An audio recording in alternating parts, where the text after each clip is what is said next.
Severance hit session December 31.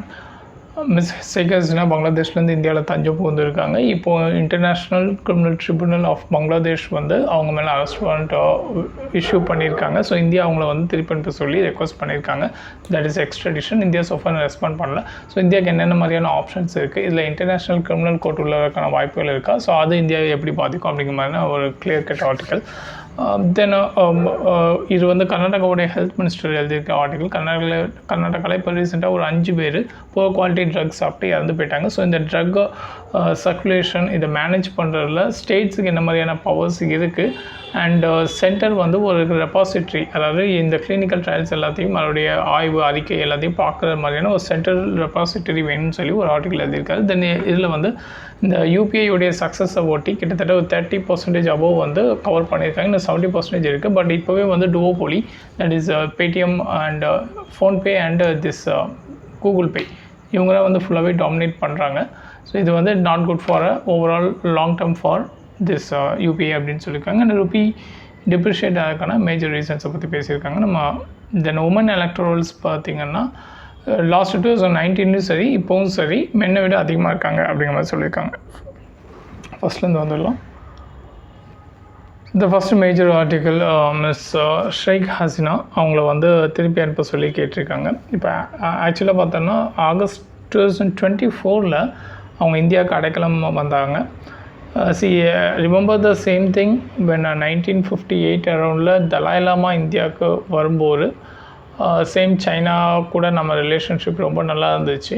But நம்ம தலாய் லாமாவுக்கு அடைக்கலம் கொடுத்தது தான் பார்த்திங்கன்னா இந்தியா சைனாவுடைய அந்த ஒரு பிரதர்லி ரிலேஷன்ஷிப்பில் ஒரு பெரிய பிளவு ஏற்பட்டதற்கான ஒரு major reason 1962 India China war, Aksai Chin அவங்க கைக்கு போனது. இது எல்லாமே அடுத்தடுத்த அந்த சீக்வென்ஷியல் ஆர்டர். இப்போ கூட ரீசெண்டாக பார்த்துருப்பீங்க, பங்களாதேஷ் வந்து they have a threatened Indian border, அந்த வெஸ்ட் பெங்கால் இந்த ரீஜன்லலாம் பார்த்திங்கன்னா நாங்கள் இப்போ நினச்சாலும் எங்களால் ஆக்குபை பண்ணிக்க முடியும். அங்கே உள்ள மிலிட்ரி ஆஃபீஸர் வந்து ஒருத்தர் தேவையில்லாமல் பேசியிருந்தார். அதுக்கு நம்மளும் பயங்கரமாக கண்டனம் தெரிவிச்சிருந்தோம். ஸோ கெட்டிங் பேக், ஸோ இந்த ஆர்டிக்கல் பொறுத்த வரைக்கும் இப்போது மிஸ் ஷேக் ஹசீனாவை வந்து அங்கே அனுப்ப சொல்லி கேட்டிருக்காங்க. அவங்க ஆகஸ்ட் 2024 இந்தியாவுக்கு வந்தாங்க. இப்போ டிசம்பர் 23, 2024 பங்களாதேஷில் இப்போ இருக்கக்கூடிய இன்ட்ரீம் கவர்மெண்ட் அவங்க வந்து திருப்பி அனுப்ப சொல்லி ரெக்வஸ்ட் பண்ணியிருக்காங்க. அங்கே இருக்கக்கூடிய பங்களாதேஷோடைய இன்டர்நேஷ்னல் கிரைம்ஸ் ட்ரிபியூனல் பார்த்திங்கன்னா அரெஸ்ட் வாரண்ட் அவங்களுக்கு இஷ்யூ பண்ணியிருக்காங்க. அவங்க மேலே வைக்கக்கூடிய குற்றச்சாட்டுகள் பார்த்தோம்னா ஜெனோசைட், இனப்படுகொலை, then crimes against humanity. So student protest அவங்கள வந்து எல்லாத்தையும் வந்து அப்புறப்படுத்துறங்கிற பேரில் அவங்க மேலே வன்முறை வந்து கையெழுத்து விட்டது, அதில் நிறைய பேர் காணாமல் போனது, இது ரிலேட்டடான நிறைய கேசஸ் வந்து அவங்க மேலே ஃபைல் பண்ணி எஃப்ஐஆர் எல்லாமே ரிஜிஸ்டர் பண்ணி இந்த ஆர்டர் வந்து இஷ்யூ பண்ணியிருக்காங்க. ஓகே, ஸோ இப்போ இல்லை ஆத்தர் வந்து என்ன இஷ்யூன்னு சொல்கிறாருன்னா, ஆக்சுவலாக அவங்க மேலே அந்த கேஸ் ஃபர்தராக ஹியரிங் போகணும், ட்ரையல் போகணும் அப்படின்னா ஜென்ரலாகவே வந்து அந்த பர்சன் வந்து அப்பியர் ஆகணும், இல்லை அவங்க சார்பாக யாராவது அட்வொகேட் அப்பியர் ஆகணும், அப்படி இல்லைன்னா இவங்க வீடியோ கான்ஃபரன்ஸிங்னால அப்பியர் ஆகணும்.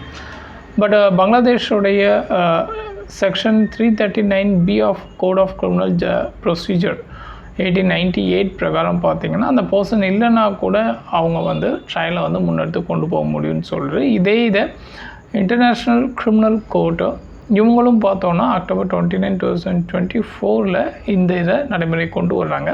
ஃபார் எக்ஸாம்பிள் ஜோசப் கோனி அப்படிங்கிறவர் மேலே வார் கிரைம் சார்ஜஸ் வந்து ஃபைலப் ஆகிருக்கு. நார்த்தன் உகாண்டா அந்த ரீஜனில் அவர் ஈடுபட்டார் அப்படின்னு சொல்லி இவர் கிட்டத்தட்ட 19 வருஷமாக ஆப்ஷன். பட் அவர் மேலே ட்ரையல் நடத்தி அவரை வந்து குற்றவாளின்னு அறிவிச்சிருந்தாங்க. ஸோ அப்போ ஆப்சன்ஸ் எல்லாமே வந்து பண்ணுறாங்க அப்படிங்கிற மாதிரி ஆத்தர் வந்து இல்லை சொல்லியிருக்காரு. ஸோ பங்களாதேஷ் வந்து இப்போ மிஸ் ஹசீனாவை வந்து அனுப்ப சொல்லி கேட்காங்க. இப்போ நம்ம அனுப்பலை அப்படின்னா 2 நாட்டுக்கு மேடையில் ஒரு அந்த ரிலேஷன்ஷிப் ஃபேடாகிறதுக்கான வாய்ப்புகள் இருக்குது. ஸோ அப்போ இந்தியாவுக்கு வந்து என்னென்ன ஆப்ஷன்ஸ் இருக்குது அப்படிங்கிற பற்றி தான் இந்த ஹோல் ஆர்டிக்கில் ஆத்தர் பேசியிருக்கார். ஸோ இப்போ 2013 பார்த்திங்கன்னா இந்தியா அதாவது பங்களாதேஷ் கூட எக்ஸ்ட்ரடிஷன் ட்ரீட்டி வந்து சைன் பண்ணியிருக்காங்க. எக்ஸ்ட்ரடிஷன் ட்ரீட்டி அப்படின்னா இப்போது அதாவது கைதிகளை வந்து பரிமாறிக்கொள்கிறது. இவங்க அந்த நாட்டுடைய கைதி வந்து இப்போ இங்கே இருக்காங்க அப்படின்னா இவங்கள வந்து நம்ம அவங்களுக்கு வந்து அனுப்பி விட்றது. இப்போ ஃபார் எக்ஸாம்பிள் மிஸ்டர் மல்லையா வந்து டேரெக்டாக யூகேல போய் அங்கே உள்ள கோர்ட் மூலியமாக இந்தியாவை வந்து டிஃபெண்ட் பண்ணிகிட்டு இருந்தார். So even though we have extradition treaty, but still there are certain அந்த லேண்ட் ஆஃப் த லா அதை பேஸ் பண்ணி தான் அவங்க வந்து ஃபங்க்ஷன் பண்ணுவாங்க. ஸோ இந்தியா பொறுத்த வரைக்கும் நம்ம எக்ஸ்ட்ரடிஷன் ட்ரீட்டி பங்களாதேஷ் கூட சைன் பண்ணியிருக்கோம். அண்ட் எக்ஸ்ட்ரடிஷன் ஆக்ட் 1962 பிரகாரம் we have a framework that இந்த கண்ட்ரீஸ் நம்ம எந்த கண்ட்ரீஸ் கூட வந்து எல்லாம் சைன் பண்ணியிருக்கோமோ அவங்க ரெக்வஸ்ட் பண்ணுற பட்சத்தில் அந்த நபரை வந்து நம்ம எக்ஸ்ட்ரடிட் பண்ணுறதுக்கான முகாந்திரத்தை வந்து ஆலோசனை பண்ணி will further proceed with update.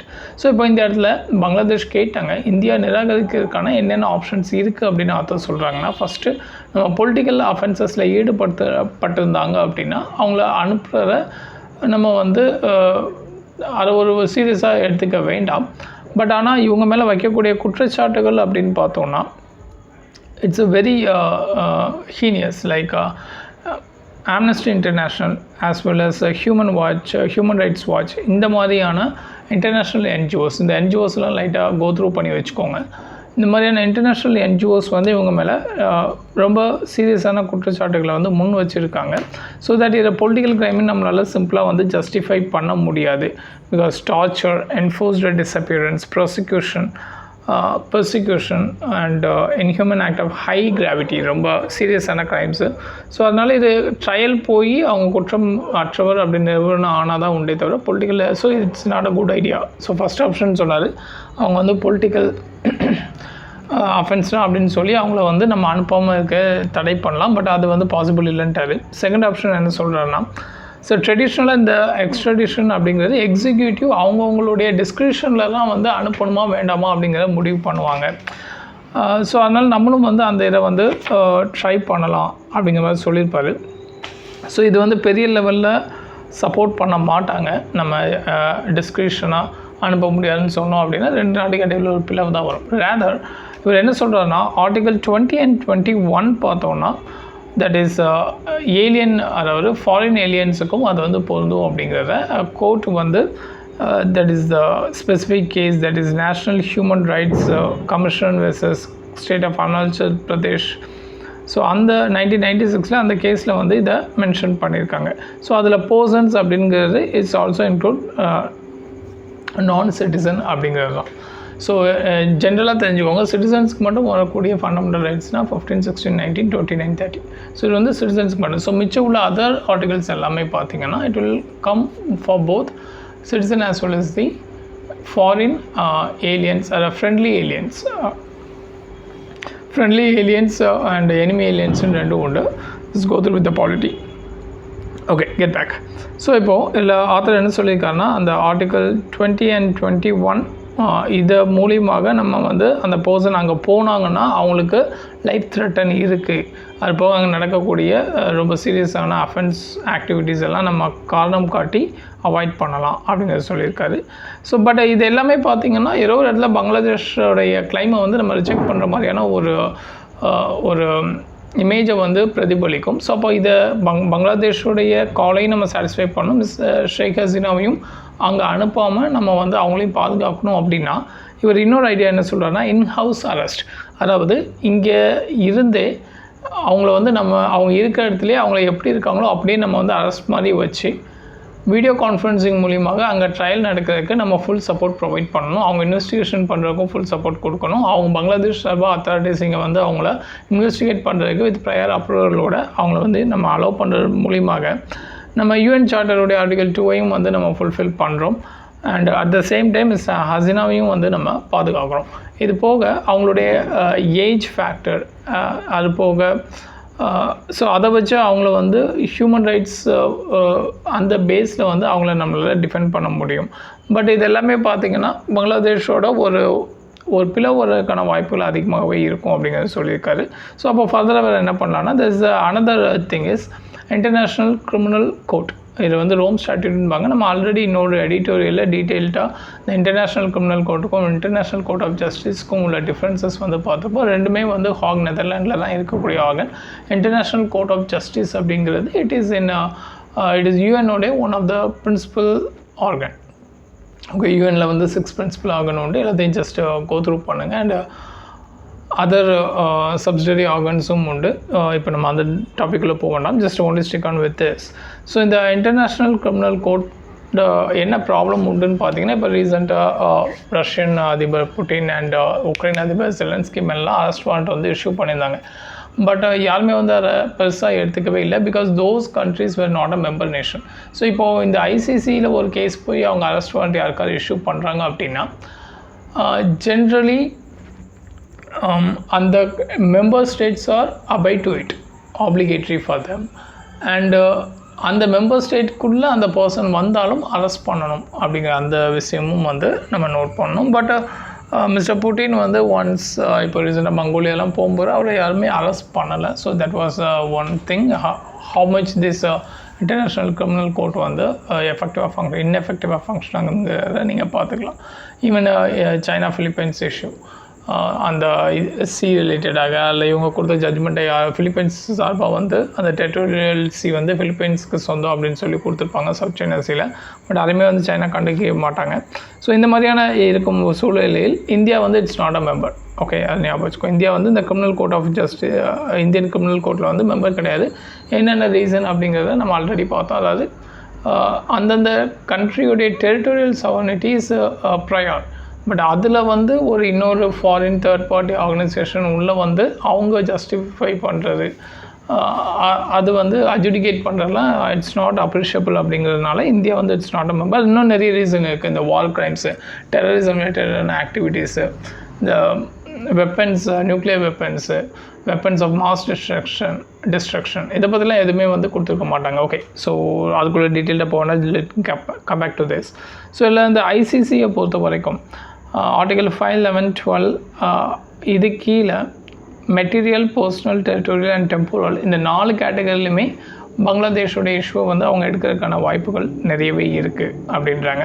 But author at the same time இன்னொரு என்ன ஆர்கியூ பண்ணுறாருன்னா, இந்த ஐசிசி ஃபங்க்ஷன் ஆகிற அந்த mode, that is principal of complementarity. இந்த காம்ப்ளிமெண்டாரிட்டி அப்படிங்கிறது என்னென்னா, அதாவது ஒரு டொமஸ்டிக் ஜுடிஷியல் சிஸ்டம் ஒரு கேஸை வந்து எடுத்து ரன் பண்ணுவாங்க. ஸோ அந்த இடத்துல அவங்களால முடியல அப்படிங்கும்போது அவங்களுக்கு வந்து இவங்க ஃபுல் சப்போர்ட் பண்ணுவாங்க. It doesn't mean that they will encroach in to the thing. So இப்போ பங்களாதேஷோடைய அந்த இன்டர்நேஷ்னல் க்ரைம் ட்ரிபுனல் அவங்க டொமஸ்டிக் பாடி. ஸோ அவங்க ஆல்ரெடி ஸ்டார்ட் பண்ணிட்டனால இவங்க உள்ளே வர்றதுக்கான வாய்ப்புகள் மிகவும் குறைவு தான். But there are certain occasions when அவங்க கிளைம் பண்ணக்கூடிய அந்த எக்ஸ்ட்ராடிட் பண்ணக்கூடிய அந்த பார்ட்டி ஃபார் மிஸ் ஹசினா வந்து அங்கே போகிறாங்க, அவங்களுக்கான பாதுகாப்பு அங்கே கிடையாது அப்படிங்கிற மாதிரியான ஒரு சூழல் ப்ரிவேல் ஆகும்போது ஐசிசி உள்ள வந்து அவங்க வந்து இது பண்ணலாம்.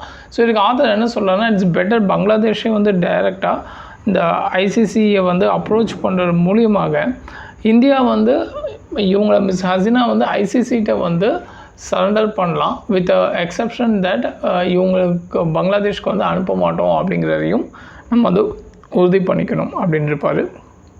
There is a one other thing இல்லை பேசியிருப்பாங்க, ஐசிசிபிஆர் அப்படிங்கிறது. இந்த ஐசிசிபிஆர் அப்படிங்கிறது it is international covenant on civil and political rights. So this is very important. இது வந்து யூஎன் ஜென்ரல் அசம்பிளியில் 1966 அடாப்ட் பண்ணப்பட்ட ஒரு கோவனன்ட் அப்படிங்கிறது இட்ஸ் நத்திங் பட் ஒரு ஃபார்மல் அக்ரிமெண்ட். அண்ட் 1976 நடைமுறைக்கு வருது. இந்தியா வந்து 1979 வந்து இதில் கையொப்பம் போடுறாங்க. இவங்க ரெகுலர் ரிவ்யூஸ்லாம் கண்டக்ட் பண்ணுவாங்க. இந்தியா சோஃபா பார்த்திங்கன்னா 3 ரிவ்யூ முடிஞ்சு இப்போ 4வது ரிவ்யூ வந்து ஐ திங்க் ஜூலை ஆர் ஆகஸ்ட்டில் வந்து கம்ப்ளீட் ஆகிருக்கணும். ஸோ இதில் சோஃபார் ஐசிசிபிஆரில் கூடிய மெம்பர்ஸ் பார்த்திங்கன்னா at present it is 174 members வந்து சிக்னேட்ரி. ஸோ எந்தெந்த கண்ட்ரியில் அந்த ஐசிசிபிஆர் அக்ரிமெண்ட்டில் சைன் பண்ணியிருக்காங்களோ இவங்க எல்லாருமே அந்தந்த கண்ட்ரியில் ஹியூமன் ரைட்டு வயலேஷன் நடக்காமல் பாதுகாக்கணும். Legally, politically, economically, socially overall அந்த ஹியூமன் ரைட் வயலேஷனை வந்து ப்ரிவெண்ட் பண்ணுறதுக்கான ஸ்டெப்ஸ் எல்லாமே எஃபெக்டிவாக எடுக்கணும் அப்படிங்கிறது தான் இந்த அக்ரிமெண்ட்டுடையது. ஸோ இந்த ICCPR and universal declaration of human rights along with International Covenant on Economic, Social and Cultural Rights, இந்த 3 இன்டர்நேஷ்னல் ட்ரீட்டிஸும் ஒன்றா சேர்த்து international bill of human rights அப்படின்னு சொல்லுவாங்க. ஜஸ்ட் தெரிஞ்சு வச்சுக்கோங்க, it is very important. Okay, so preliminary point of வியூவில் இந்த பேசிஸ்லேருந்தெல்லாம் கொஷின்ஸ் வர்றதுக்கான வாய்ப்புகள் ரொம்பவே அதிகம். இன்டர்நேஷ்னல் ரிலேஷனில் இந்த மாதிரி ஆர்கனைசேஷன் என்னென்ன இன்வால்வ் ஆகிருக்காங்க அது பேஸ் பண்ண கொஷின்ஸ் வரும் எப்போதுமே. ஓகே, ஸோ நெக்ஸ்ட்டு போயிடலாம். So this is also a very wonderful inside article. இதை எழுதினவர் பார்த்திங்கன்னா கர்நாடகாவுடைய ஹெல்த் மினிஸ்டர் தான். இப்போ ரீசெண்டாக கர்நாடகாவில் ஒரு 5 people ஒரு நாட் ஆஃப் ஸ்டாண்டர்ட் குவாலிட்டி, அதாவது ரொம்ப போரான குவாலிட்டி உள்ள ட்ரக்ஸு சாப்பிட்டு இறந்து போயிட்டாங்க. இந்த ட்ரக் எங்கே மேனுஃபேக்சர் பண்ணியிருக்காங்கன்னா வெஸ்ட் பெங்காலில் ஒரு ஃபார்மசூட்டிக்கல் கம்பெனி வந்து மேனுஃபேக்சர் பண்ணியிருக்காங்க. ஓகே, ஸோ இந்த ஆர்டிக்கிள்குள்ளே போகிறதுக்கு முன்னாடி ஜஸ்ட் ஒரு சின்ன பேசிக் இந்த regulatory mechanism over the drug இதை பற்றி வந்து லைட்டாக பார்த்து வச்சுக்கோங்க. பிகாஸ் தட்ஸ் ஆல்சோ நம்ம ஆல்ரெடி இன்னொரு ஆர்டிக்கிளில் கவர் பண்ணியிருந்தோம். But still it's a very basic, always preliminary point of வியூவில் it's a very essential question area அப்படின்னே சொல்லலாம். So there are certain bodies. இப்போ drug controller general of India is there. Then CDSCO, that is Central Drug Standard Control Organization. So இல்லை இந்த first CDSCO பார்த்தல, இந்த CDSCO பார்த்திங்கன்னா இவங்க director general of health service கீழே ஃபங்க்ஷன் ஆகக்கூடிய ஒரு body. And director general of health service வந்து ministry of health and family welfare கீழே இருக்கக்கூடிய ஒரு செப்பரேட்டான ஒரு செல் மாதிரி. அது கீழே இந்த சிடிஎஸ்சிஓ. இந்த சிடிஎஸ்சிஓலாம் பார்த்திங்கன்னா national regulatory authority of India over this drug standard fix பண்ணுறது எல்லாமே வந்து இவங்களுடைய கண்ட்ரோலராக வந்து ஆகும். இவங்களுடைய மேஜர் ஃபங்க்ஷன் அப்படின்னு பார்த்திங்கன்னா ட்ரக்ஸ் அப்ரூவல் கொடுக்குறது, கிளினிக்கல் ட்ரையல்ஸ் வந்து கண்டக்ட் பண்ணுறது, அதே மாதிரி proper standards for quality of drugs, import பண்ணக்கூடிய ட்ரக்குடைய குவாலிட்டி எப்படி இருக்கணும், அது மாதிரி ஸ்டேட் கவர்மெண்ட்டோடு சேர்ந்து இந்த ட்ரக் லைசன்ஸ் எல்லாமே வந்து இஷ்யூ பண்ணுறது, CDSCO ஸ்டேட் ரெகுலேட்டர்ஸ் அவங்க கூட சேர்ந்து. ஸோ CDSCO பார்த்திங்கன்னா ஓவரால் இந்த ட்ரக் ரிலேட்டடான கண்ட்ரோலிங் ஆக்டிவிட்டீஸ் எல்லாமே இவங்க கீழே தான் வருது. தென் இவங்களுக்கு கீழே இந்த CDSCO கீழே there's another body, Director Control General of India. Okay, so Director Drug Control General of India. இந்த ட்ரக் கண்ட்ரோலர் ஜெனரல் என்ன பண்ணுவார் அப்படின்னு பார்த்தீங்கன்னா இந்த ஃபார்மாக்யூட்டிக்கல் அண்ட் மெடிக்கல் டிவைசஸ் எல்லாத்தையும் இவர் தான் வந்து கம்ப்ளீட்டாக ரெகுலேட் பண்ணுவார்.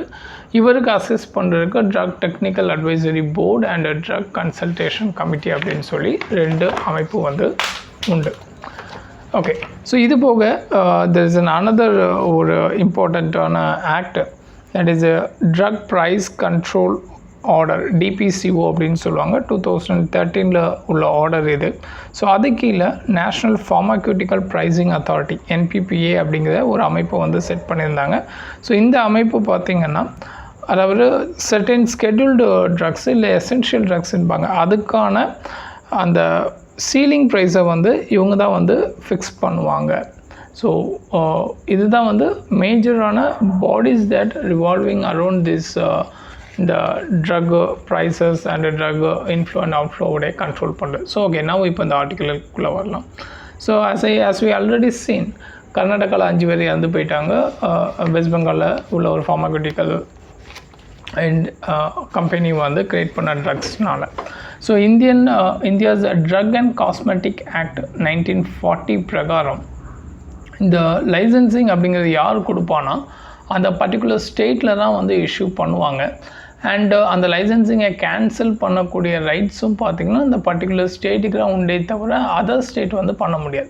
அதே மாதிரி இந்த ஆக்ட் பிரகாரம் ஒரு பர்டிகுலர் ஸ்டேட்டில் நீங்கள் ஒரு ட்ரக் லைசன்ஸ் வாங்குறீங்க அப்படின்னா ஆல் ஓவர் இந்தியா வந்து நீங்கள் அந்த ட்ரக்கை வந்து சேல் பண்ண முடியும். பட் ஸ்டில் இப்போது வெஸ்ட் பெங்கால்லேருந்து கர்நாடகாவில் வருது அப்படின்னா கர்நாடகா அப்போ எதுவுமே பண்ண முடியாதுன்னா தே கேன் இன்ஸ்பெக்ட் ப்ராப்பராக வந்து இவங்களும் வந்து இன்ஸ்பெக்ஷன் பண்ணி அந்த ட்ரக்கை அலோவ் பண்ணுமா வேண்டாமாங்கிறத இவங்க தான் வந்து டிசைட் பண்ணுவாங்க. பட் இதில் ஆத்தர் என்ன சொல்கிறார் அப்படின்னா there's a lot of problems. ஒரு கனெக்டிவிட்டி கிடையாது. இப்போது ஃபார்மாக்யூட்டிக்கல்ஸ் பொறுத்த வரைக்கும் ஆக்சுவலி இந்த இமேஜ் இட்ஸ் நாட் ஓகே. நம்ம டெலகிராமில் வந்து கிளியர் இமேஜ் ரீடேக் பண்ணி அனுப்புகிறோம். But just listen to the content. இப்போது இந்த ஃபார்மாக்யூட்டிக்கல் இண்டஸ்ட்ரீஸை பொறுத்த வரைக்கும் when they are creating any drugs one place, அதை கொண்டு போய் இன்னொரு பிளேஸில் அவங்க செல் பண்ணும்போது அவங்களுடைய ப்ரொஃபைல், அவங்க என்ன மாதிரியான கிளினிக்கல் ட்ரையல்ஸ்லாம் சோஃபார் சக்ஸஸ்ஃபுல்லாக பண்ணியிருக்காங்க அப்படிங்கிறதுக்கான ஒரு கிளியர் கட் ஹிஸ்ட்ரி வந்து அதர் ஸ்டேட்ஸுக்கு வந்து தெரியல. இப்போ ஃபார் எக்ஸாம்பிள் நம்ம சிசிடிஎன்எஸ் அப்படிங்கிற மாதிரி இப்போ எல்லா போலீஸ் ஸ்டேஷன்லேயும் போடக்கூடிய எஃப்ஐஆர் எல்லாத்தையும் எங்கேருந்து எந்த போலீஸ் ஸ்டேஷன்லேருந்து வேணாலும் ஆன்லைனில் ஆக்சஸ் பண்ணி அவங்க அந்த சிசிடிஎன்எஸ் போர்ட்டலில் ஆக்சஸ் பண்ணி பார்த்துக்கலாம் ஒரு பர்சனுடைய கம்ப்ளீட் பயோ. பட் அதே மாதிரியான ஒரு செட்டப் வந்து இங்கே இல்லை. அதாவது இந்த கிளினிக்கல் ட்ரையல்ஸ், இதோடைய ரிப்போர்ட்ஸு, இல்லை இவங்களுக்கு வந்து ஆல்ரெடி ஏதாவது இவங்க ப்ரீவியஸாக ட்ரையல் பண்ணி சக்ஸஸ்ஃபுல் ஆகாமல் இருந்திருக்கா, எத்தனை ட்ரையல் போயிருக்காங்க கிளினிக்கல். ஸோ இதோடைய ரிப்போர்ட் எல்லாத்தையுமே வந்து ஆன்லைனில் வந்து ஒரு சென்ட்ரலைஸ் டேட்டாவாக க்ரியேட் பண்ணிங்க அப்படின்னா ஸ்டேட் கவர்மெண்ட் வந்து இவங்களை ப்ரிஃபரன்ஸ் பண்ணவா வேண்டாமாங்கிறத டிசைட் பண்ணுறதுக்கான ஒரு பெட்டர் ஆப்பர்ச்சுனிட்டி கிடைக்கும். அட் த சேம் டைம் இன்னொன்று என்ன இவர் ரெக்வஸ்ட் பண்ணியிருக்காருன்னா, இந்த மாதிரி ஒரு ட்ரக்கு வந்து ஒரு ஸ்டேட்டில் லைசன்சிங் வாங்குறாங்க அப்படிங்கும்போது ஃபஸ்ட் அந்த ட்ரக்கோடைய எஃபெக்டிவ்னஸ் அந்த ஸ்டேட்டில் ப்ரூவ் பண்ணதுக்கு அப்புறம் தான் அந்த ட்ரக்கை வந்து அதர் ஸ்டேட்ஸுக்கு வந்து சேல் பண்ணுறதுக்கு அலோவ் பண்ணணும் அப்படிங்கிறத சொல்லியிருப்பார். ஃபர்தராக இப்போது நிறைய ட்ரக்ஸு பார்த்திங்கன்னா சில கவர்மெண்ட்னால் பிளாக் லிஸ்ட் பண்ணப்பட்டிருக்கும், அதை யூஸ் பண்ணக்கூடாது அப்படின்ட்டு. But when they are going for selling it to the other state, அப்போ அவங்களால வந்து அவங்களுக்கு அந்த ப்ராப்பர் சென்ட்ரலைஸ்டு ஒரு டேட்டா பேஸ் இல்லாததுனால அவங்களால அதை வந்து ட்ரேஸ் அவுட் பண்ண முடியல. ஜஸ்ட் சிம்ப்ளி அவங்க ஆக்ஷன் விடும்போது இந்த செல்லர் வந்து என்ன அவங்க ப்ராமிசஸ் கொடுக்காங்களோ அதை வந்து வேறு வழி இல்லாமல் ஒத்துக்கொள்ள வேண்டிய ஒரு சூழ்நிலையில் இருக்குது. ஏன்னா கிராஸ் வெரிஃபை பண்ணுறதுக்கான ஒரு ப்ராப்பர் மெக்கானிசம் இல்லை. ஸோ அப்போ இந்த மாதிரியான இன்ஃபர்மேஷன்ஸையும் சென்ட்ரலைஸ் பண்ணணும் அப்படிங்கிறதையும் ஆத்தர் இதில் வந்து சொல்லியிருக்காங்க. இது போக இண்டிவிஜுவல் ஸ்டேட்ஸை வந்து எக்யூப் பண்ணணும், அவங்களுக்குன்னு சர்டன் லீகல் பவர்ஸ் கொடுக்கணும். மேனுஃபேக்சரர்ஸ் வந்து வெளியேந்து உள்ளே வந்து சேல் பண்ணும்போது அவங்கள வந்து அந்த ஸ்டேட்டில் ப்ரூவன் பண்ணுறதுக்கு பிஃபோர் வெளியே வந்து சேல் பண்ண விடாத மாதிரி அந்த கண்ட்ரோல் பண்ணக்கூடிய மெக்கானிசம் இருக்கணும். அப்பார்ட் ஃப்ரம் தட் இந்த ட்ரக் அண்ட் காஸ்மெட்டிக் ஆக்ட் 1940 பிரகாரம் ஆக்சுவலாக இட்ஸ் சென்ட்ரல் லிஸ்ட், ஹெல்த் அப்படிங்கிற concurrent list both central state வந்து லா மேக் பண்ணலாம். பட் இந்த பர்டிகுலர் ஆக்ட் பார்த்திங்கன்னா it's an umbrella act, it's a central act. And இதை பேஸ் பண்ணி தான் ஸ்டேட் எல்லாமே வந்து அவங்களுடைய லைசன்சிங் அண்ட் அதர் ஆக்டிவிட்டீஸ் எல்லாத்தையுமே முன்னெடுக்கணும். ஸோ அப்போ இதில் ஒரு மாற்றம் கொண்டு வரணும் அப்படின்னா ஸ்டேட்னால் எஃபெக்டிவாக எதுவும் கொண்டு வர முடியாது. அப்போ சென்ட்ரல் வந்து மனசு இறங்கி மாற்றம் கொண்டு வந்தால் மட்டும்தான் இந்த சேஞ்சஸ் ஓவரை வந்து நம்மளால் தவிர்க்க முடியும் அப்படின்னு சொல்லியிருப்பார். ஒரு ஹெல்த்தியான ஒரு ப்ராப்பரான ட்ரக்கை வந்து பீப்புளுக்கு சர்க்குலேட் பண்ணுறது ஸ்டேட்டோடைய கடமை. பட் ஸ்டேட்டுக்கு அந்த இடத்துல பெரிய லெவலில் பவர் இல்லை, because there lack of data. So அந்த டேட்டாவை அரேஞ்ச் பண்ணி கொடுக்கணும், சென்ட்ரல் லெஜிஸ்லேஷனில் சர்டன் லா அமெண்ட்மெண்ட்ஸ் கொண்டு வரணும் அப்படிங்கிற மாதிரி ஆத்தர் சொல்லியிருக்காரு. ஸோ இதே மாதிரியான இன்னொரு ஆர்டிக்கல் நம்ம வந்து ஜஸ்ட் 2 weeks பிஃபோர் பார்த்துருந்தோம். ஐ திங்க் 27 நவம்பர் ஆர்டிக்கல் எடுத்து பாருங்கள், எடிட்டோரியல்.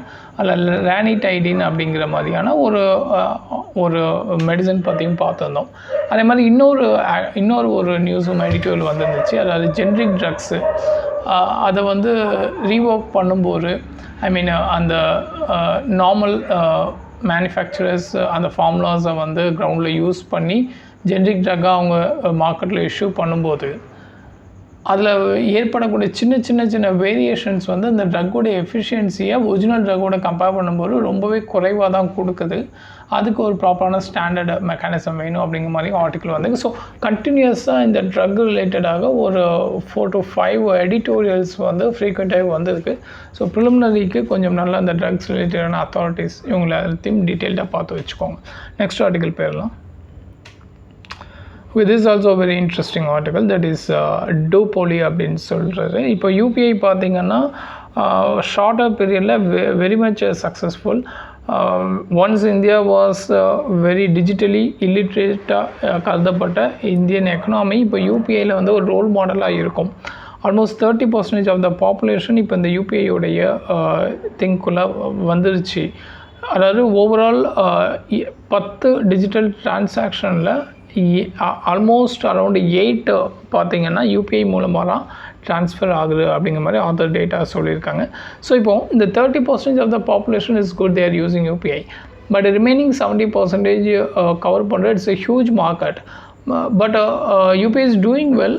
பட் லாங் டேர்மில் நிறைய ப்ராப்ளம் வந்து ஃபேஸ் பண்ணுறதுக்கான ஒரு சிம்டம்ஸ் வந்து இருக்குது. ஒய் பிகாஸ் அப்படின்னு பார்த்தீங்கன்னா, இந்த தேர்ட் பார்ட்டி ஆப் ப்ரொவைடர் டிபிஏபி அப்படின்னு சொல்லுவாங்க. ஸோ இந்த யூபிஐயை ப்ரொவைட் பண்ணக்கூடிய அந்த டிபிஏபி வந்து இந்தியாவில் 2 மேஜர் ஜெயின்ஸ்லாம் டாமினேட் பண்ணுறாங்க. கிட்டத்தட்ட இவங்க 2 பேரும் சேர்ந்தே 85% of the total market share கண்ட்ரோலில் வச்சுருக்காங்க. இது முக்கியமாக பார்த்தோன்னா PhonePe and Google Pay. PhonePe தான் இருக்கிறதுலே அதிகமாக வந்து வச்சுருக்காங்க. ஆல்மோஸ்ட் அரவுண்ட் 48.36% அண்ட் 37.3% வந்து கூகுள் பே வச்சுருக்காங்க. இது போக தான் தேர்டு மேஜர் பிளேயர் பார்த்திங்கன்னா பேடிஎம், தட் இஸ் ஒன்லி 7.2% வந்து பேடிஎம் வச்சுருக்காங்க அப்படின்றாரு. ஸோ இந்த டியூவல் போலி இருக்கிறதுனால, இந்த 2 பேர் மட்டுமே டாமினேட் பண்ணுறதுனால என்ன ப்ராப்ளம் வரும்? ஒரு 3 ப்ராப்ளம் வந்து ஹைலைட் பண்ணுறாரு. ஒன்று, சிஸ்டமேட்டிக் வல்னரபிலிட்டி. இப்போது as the scope and the inclusiveness and its underpinning with the economic development and its expectation is very huge, and it is very critical and strategical for India's economic infrastructure. அப்படிங்கிற பட்சத்தில் 2 player மட்டும் தான் டாமினண்ட்டாக இருந்தாங்க அப்படின்னா, இதில் இவங்க ஏதோ ஒரு ஃபால்ட் ஆகி அவங்க வந்து எஃபெக்டிவாக ஃபங்க்ஷன் முடியாமல் போனாலோ, இல்லை டெக்னாலஜிக்கலி தே காட் கம்ப்ளீட்லி டிஸ்பேண்டட்னாலும், இது வந்து பெரிய லெவலில் எக்கனாமிக்கு வந்து ஒரு டவுன் டர்ன் ஆகும். இது வந்து it's a very high risk அப்படின்னு சொல்லி ஆத்தர் சொல்லியிருக்காரு. ஓகே, ஸோ இந்த இடத்துல வந்து ஒரு அந்த இந்தியன்ஸுக்கும் வந்து நிறைய ஆப்பர்ச்சுனிட்டி கொடுக்கணும். ஒன்லி 2 பிளேயர் மட்டும் நம்பி இருந்தோம் அப்படின்னா பெரிய லெவலில் நம்மளை வந்து இது எக்கனாமிக்கை ரொம்ப டவுன்ஃபால் பண்ணுன்னு சொல்லியிருக்காரு. தென் செகண்ட் இம்பார்ட்டண்ட்டாக என்ன சொல்கிறாருன்னா, காம்படிஷன். ஓகே, காம்படிஷன், இன்னோவேஷன் இதெல்லாம் வர்றதுக்கான வாய்ப்புகளே இல்லை. பிகாஸ் இப்போ only 2 player are dominant and they having 85% of the total share of the market அப்படிங்கும்போது, ஏதாவது ஒரு சின்ன பிளேயர் வந்து ஏதாவது புதுசாக ஒரு இன்னோவேட்டிவாக பண்ணணும்னு நினச்சாலும் இவங்க பெரிய பிளேயர்ஸ் வந்து அதை ஈஸியாக வந்து கேப்சர் பண்ணி வாங்கிப்பாங்க. ஃபார் எக்ஸாம்பிள், எப்படி ஃபேஸ்புக் அண்ட் வாட்ஸ்அப் எப்படி லிங்க் பண்ணாங்க.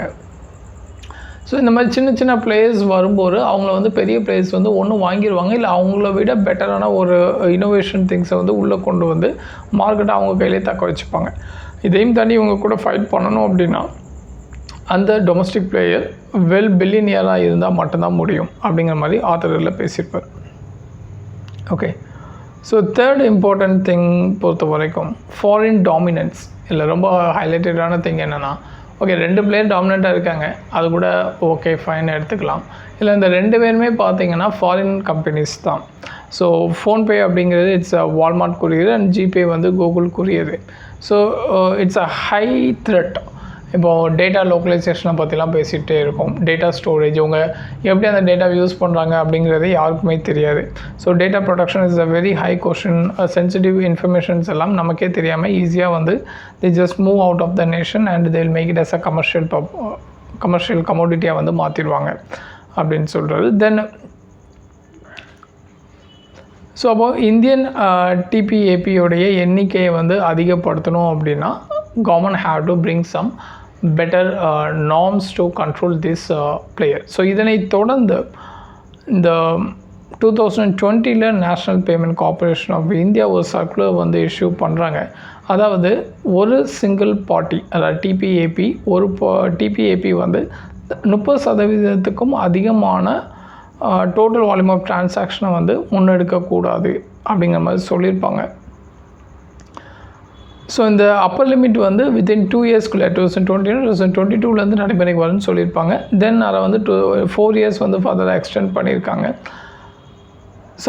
2022 நடைமுறைக்கு வந்துருச்சு. பட் அதுக்கப்புறம் கிட்டத்தட்ட ஒரு 4 இயர் ஆயுமே இந்த மார்க்கெட் ஷேர் பார்த்திங்கன்னா இப்போ 48.36 அண்ட் 37.3 அப்படிங்கிற, அதாவது மோர் தென் 85% வந்து திஸ் பீப்புள் ஆர் டாமினேட்டிங் அப்படிங்கிறத ஆத்தர் வந்து இதில் பேசியிருப்பார். ஸோ செர்டன் ரிப்போர்ட்ஸ் என்ன சொல்கிறது அப்படின்னா, இந்த national payment corporation of India இந்த மார்க்கெட் ஷேரை ஃபர்தராக அந்த இண்டிவிஜுவல் மார்க்கெட் ஷேர் 30% வச்சுருக்கிற 40% மாற்றுறதுக்கான வாய்ப்புகள் இருக்குது அப்படின்னு சொல்லி ஒரு ஒப்பீனியன் அவர் சொல்லியிருக்காரு. அப்படி மாற்றினால் it will be a greater threat to the domestic players. Okay, so therefore இந்த மார்க்கெட் கேப் அப்படிங்கிறது it's very very essential. So government வந்து இன்னும் அதை ரெடியூஸ் பண்ணணும். ஏன்னா இப்போ யூபிஐடைய success is because of the public trust. But when public trust எப்போ இல்லை உடையிறோ அப்போ வந்து யூபிஐ வந்து ஃபாலோ ஆக ஆரம்பிச்சிடும். ஸோ கவர்மெண்ட் பிஃபோரே ஒரு ப்ராப்பரான ஆக்ஷன் எடுக்கணும். ஸோ நார்மலி இந்த மாதிரியான மோனோபோலி ஆக்டிவிட்டீஸை கண்ட்ரோல் பண்ணுறதுனா we are having a competition commission of India. Okay, director general of trade அவங்க வந்து இம்போர்ட் அண்ட் எக்ஸ்போர்ட் ரிலேட்டடாக பார்ப்பாங்க. அண்ட் அந்தந்த பர்டிகுலர் ரெகுலேட்டரிஸ் கீழே பார்த்தீங்கன்னா செட்டன் கண்டிப்பாக TRAI is there for department of டெலிகம்யூனிகேஷனில்.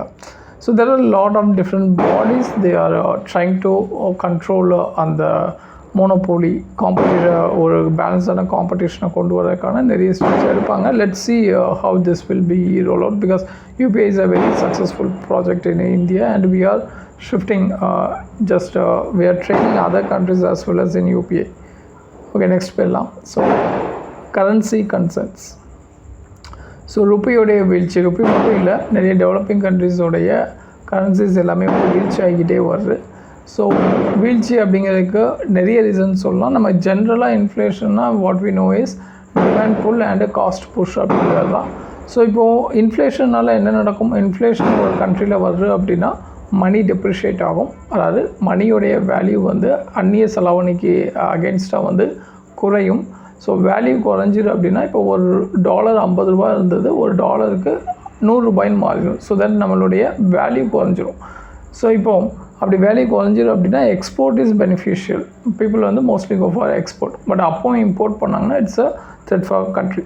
ஸோ இப்போது இந்த ஆர்டிக்கல் பொறுத்த வரைக்கும் என்னென்ன ரீசன்னால ருப்பி வந்து ஓவரால் வந்து டவுன்ஃபால் ஆகிக்கிட்டே வந்திருக்கு அப்படிங்கிற மாதிரி லிஸ்ட் அவுட் கொடுத்துருக்காங்க ஸோ ஃபார். ஸோ ஸ்டாக்கோடைய வேல்யூவேஷனில் ஒரு நிலைத்தன்மை இல்லை.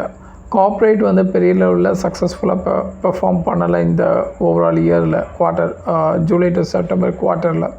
தென் சைனா வந்து அவங்களுடைய எக்கனாமியை அகெயின் வந்து ஸ்டிமுலேட் பண்ணி டுவர்ட்ஸ் க்ரோத்தை நோக்கி கொண்டு போய் ட்ரை பண்ணேன். Because so for Chinese economy வந்து கொஞ்சம் ஸ்லக்கிஷான டர்ன் ஓவரெல்லாம் கொடுத்துட்ருக்காங்க. Still they are not doing more better than portfolio.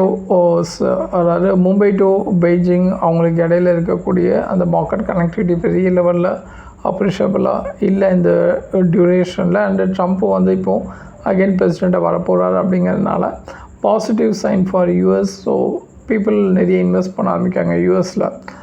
And apart from that ட்ரம்ப்போடைய ரீசன்ட் வார்னிங் பிரிக்ஸ் கரன்சி அப்படிங்கிற ஒன்று வந்துச்சு அப்படின்னா அந்த பிரிக்ஸில் இருக்கக்கூடிய கண்ட்ரிஸ் எல்லார் மேலேயும் நாங்கள் 100% வந்து டேரிஃப் வந்து விதிப்போம் அப்படிங்கிற மாதிரி அவர் சொல்லியிருக்காரு. ஸோ இந்த கரன்சி அண்ட் த டாலர் தக்க வச்சுக்கிறது it's a very very crucial year. இப்போ நீங்கள் இனிஷியலாக அந்த கரன்சி எக்ஸ்சேஞ்ச் அப்படிலாம் பார்த்தீங்கன்னா it was up to the world war வரைக்கும் பார்த்தீங்கன்னா பவுண்ட் ஸ்டெர்லிங் இதுதான் வந்து வேர்ல்டு வார் ஒன்றுக்கு அப்புறம் கொஞ்சம் கொஞ்சமாக யூஎஸ் டாலர் ரைஸ் ஆகுது. வேர்ல்டு வார் 2 வரைக்கும் பவுண்ட் ஸ்டெர்லிங் தான் வந்து வேர்ல்டு டாமினேட்டிங் கரன்சி. இந்தியாவுடைய rupee pegged to pound sterling till 1971 வரைக்கும் நம்ம பவுண்ட் ஸ்டெர்லிங்கோட தான் பெக் பண்ணியிருப்போம். பெக்கிங் அப்படிங்கிறது கம்பேரிசனை மெயின்டைன் பண்ணுறது. ஸோ ஒன்ஸ் இந்த செகண்ட் வேர்ல்டு வார் முடிகிற போது யூஎஸ் வந்து அவங்களுடைய எக்கனாமிக் எக்ஸ்பேன்ஷன் பண்ணணும்னு நினைக்காங்க. So US is the only country is very strong, not much ravaged and also the USSR not much ravaged with the World War II உடைய அந்த இம்பேக்ட்னால பெருசாக பாதிக்கப்படாத countries. So there by US வந்து Colombo plan and Marshall plan அப்படின்னு சொல்லி இந்த developed European countries as well as developing கண்ட்ரிஸ்க்கு வந்து நிறைய டாலரில் வந்து கடன் உதவி வழங்குறாங்க. Cheaper loans through IMF and world bank மூலியமாக. ஸோ டாலருடைய பழக்க வழக்கங்களை வந்து அதிகப்படுத்துகிறாங்க. இது போக 1971 இந்த ஒபெக் நேஷன்ஸை க்ரியேட் பண்ணும்போது அவங்க வெஸ்ட் ஏஷியாஸ்க்கு மிடில் ஏஷியா கூட ஒரு ஒப்பந்தம் சைன் பண்ணிக்கிறாங்க. அதாவது ஆயில் எல்லாமே ட்ரேட் பண்ணுறது வந்து it must be based on டாலரில் தான் பண்ணணும். அதுக்கு பதிலாக அவங்க மிலிட்ரி சப்போர்ட் கொடுக்குறான்னு சொல்லியிருப்பாங்க. நீங்கள் இன்னும் 1945 இந்த டியூரேஷனில் பார்த்தீங்கன்னா எல்லா கண்ட்ரிஸுமே அக்செப்ட் பண்ணியிருப்பாங்க டு பெக். ஏன்னா அது வரைக்கும் கோல்டு பல்லியனில் தான் வந்து பெக் பண்ணுவாங்க எல்லா கண்ட்ரிஸுமே. பட் இப்போ என்ன முடிவு பண்ணியிருப்பாங்கன்னா அதாவது பல்லியனுக்கு பெக் பண்ணி அதை வந்து அதாவது ஒரு டாலருடைய மதிப்பு ஒரு பல்லியனுக்கு எவ்வளோ அப்படிங்கிறத பார்த்து இன்னொரு கண்ட்ரியோடைய value currency value to that bullion, அந்த கோல்டு பல்லியன். ஸோ இது ரெண்டையும் கம்பேர் பண்ணி அப்போ ஒரு டாலர் ஈக்குவல் டு எவ்வளோங்கிற மாதிரி ஃபிக்ஸ் பண்ணுவாங்க. இதுதான் வந்து பெக்கிங் அப் டு 1970s வரைக்கும் டாலரை மையமாக வைத்து கோல்டு வச்சுருந்துச்சு. ஸோ நிறைய கோல்டு வந்து பார்த்திங்கன்னா யூஎஸ்ட போய் சேர்ந்துருச்சு 1970s இந்த டியூரேஷனில். ஸோ அதுக்கப்புறம் யூஎஸ் வந்து ஓப்பனாகவே வந்து டிக்ளேர் பண்ணிட்டாங்க, இனிமேல் வந்து கோல்டு தேவையில்லை, டேரெக்டாக வந்து கரன்சி யூஎஸோடைய டாலரோட தான் பெக் பண்ணணும். ஸோ அதுக்கு வந்து they are having certain basket of currencies to get the final values of US dollar and as well as அந்த ட்ரேட் குட்ஸை பேஸ் பண்ணி வந்து ஒவ்வொரு கண்ட்ரியோடைய currency get pegged with the யூஎஸோடைய டாலர்.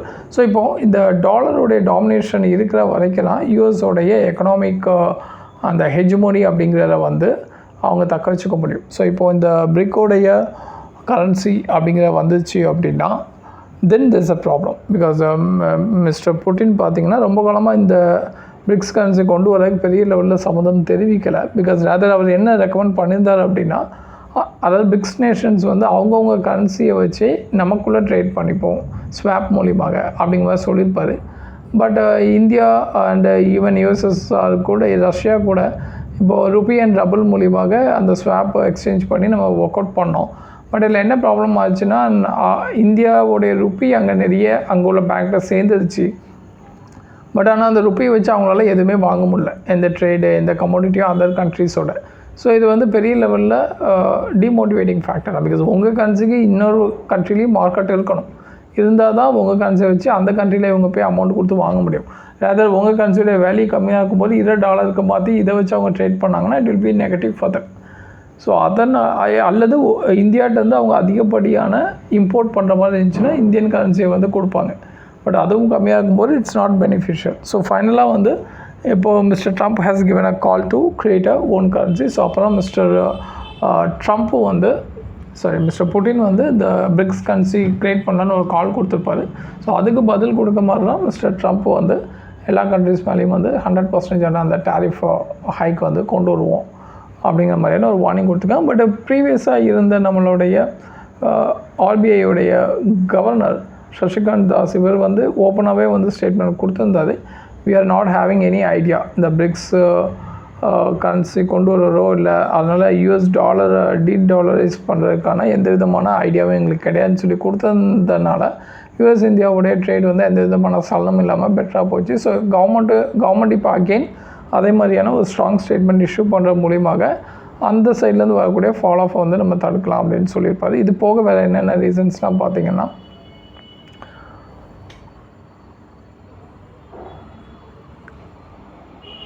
தட் இஸ் டொமஸ்டிக் வைஸில் கன்சம்ஷன் வந்து பெரிய லெவலில், அதாவது domestic consumption house hold consumptions வந்து பெரிய லெவலில் இம்ப்ரூவ் ஆகாமல் இருக்கிறது. அண்ட் இன்வெஸ்ட்மெண்ட்டும் வந்து அந்தளவுக்கு அப்ரிஷியபிளாக இல்லை அப்படிங்கிறதையும் ஓவராலாக வந்து ஆத்தரில் சொல்லியிருப்பார். நெக்ஸ்ட் பண்ணலாம். ஸோ உமன் எலக்டர்ஸ் நீங்கள் இதில் நமக்கு என்ன தேவை அப்படின்னா, யூபிஎஸ்சி பொறுத்த வரைக்கும் இந்த மாதிரியான ஏரியாஸில் ட்ரெண்ட் அனாலிசிஸ் தான் பண்ணுவாங்க.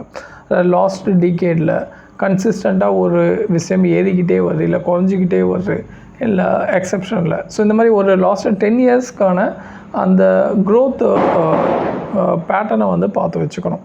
இப்போ இல்லை women participation in electoral college எலெக்ஷனில் வந்து ஓட் பண்ணுறதுல உமன் கான்ட்ரிபியூஷன் பார்த்திங்கன்னா யூ கேன் சி தேட், அதாவது இல்லை 2019 நெக்ஸ்ட் ஃபிகர்ஸ் 2019 அந்த ப்ளஸ் 0.16 அப்படிங்கிற 2019 அண்ட் இப்போ 2024லேயும் பார்த்திங்கன்னா ப்ளஸ்ஸு தான். அதாவது உமனுடைய கான்ட்ரிபியூஷன் ஓட் பண்ணுறதுல மென்னை விட அதிகமாக உமன் தான் பண்ணியிருக்காங்க, போன எலெக்ஷனாக இருக்கட்டும் இந்த எலெக்ஷனாக இருக்கட்டும். ஸோ இந்த ட்ரெண்டை மட்டும் கரெக்டாக பார்த்து வச்சுக்கோங்க. ஓகே, ஸோ லாஸ்ட் 5 இயரில் பார்த்துக்கோங்க, அதாவது 5 எலெக்ஷன்ஸ் பார்த்திங்கன்னா கொஞ்சம் கொஞ்சமாக உமனுடைய கான்ட்ரிபியூஷன் கூடிக்கிட்டே வந்து இப்போ ப்ளஸில் மென்னை விட அதிகமாக வந்து போயிடுச்சு. ஸோ இதில் கண்ட்ரிஸ் ஸ்டேட் வைஸ் பார்த்திங்க அப்படின்னா பீகார், ஜார்க்கண்ட், உத்தரகாண்ட், தென் வெஸ்ட் பெங்கால், மணிப்பூர், அருணாச்சல் பிரதேஷ், ஒடிஷா, கேரளா, இமாச்சல் பிரதேஷ் இங்கெல்லாம் பார்த்திங்கன்னா உமன் உடைய டேர்ன் அரவுண்ட் வந்து அதிகமாக இருக்குது தென் மென் அப்படிங்கிற மாதிரி குஜராத், மகாராஷ்டிரா, ஜம்மு அண்ட் காஷ்மீர், ராஜஸ்தான், ஹரியானா, மத்திய பிரதேஷ். ஸோ இங்கெல்லாம் பார்த்திங்கன்னா கம்மியாக இருக்குது அப்படின்னு சொல்லியிருப்பாங்க. அவ்வளோதான். Okay, thank you.